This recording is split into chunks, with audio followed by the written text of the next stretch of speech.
انسان خطا کا پتلا ہے، گناہ کا، زیادتی کا، ظلم کا، خطا کا ارتکاب ہو ہی جاتا ہے، لیکن وقت گزرنے کے ساتھ ساتھ اسے احساس بھی نہیں ہوتا۔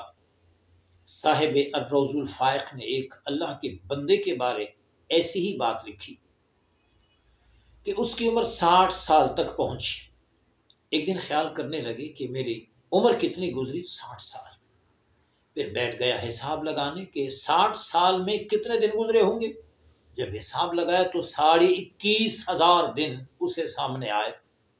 پھر سوچنے لگی کہ اگر 21,500 دنوں میں نے روزانہ ایک گناہ بھی کیا ہو تو اس طرح میرے گناہ 21,000 ہو جائیں گے۔ محض اس تصور سے غش کھا کے زمین پہ آ گیا، بے ہوش ہو گیا، لرز کر زمین پہ تڑپنے لگا۔ بعد میں جب اسے ہوش آیا پھر سوچنے لگا کہ یہ تو وہ حساب ہے کہ میں نے اگر 21,500 دنوں میں ایک گناہ کیا ہو، اگر میں نے ہر دن میں ایک سے بڑھ کر گناہ کیے ہوں اور واقعی ایک دن سے زیادہ گناہ کیے ہوں گے تو پھر تو گناہوں کی تعداد مزید بڑھ گئی۔ پھر قیامت کے دن اللہ پاک کے دربار میں پیشی کس طرح ہوگی؟ دوبارہ جب یہی سوچ آنے لگی تو پھر غش کھا کے زمین پہ آ گئے اور پھر ہمیشہ ہمیشہ کے لیے ہی گر پڑے، یعنی وہ فوت ہو گئے۔ خوف خدا کی وجہ سے اس کا کلیجہ چھلنی ہو گیا۔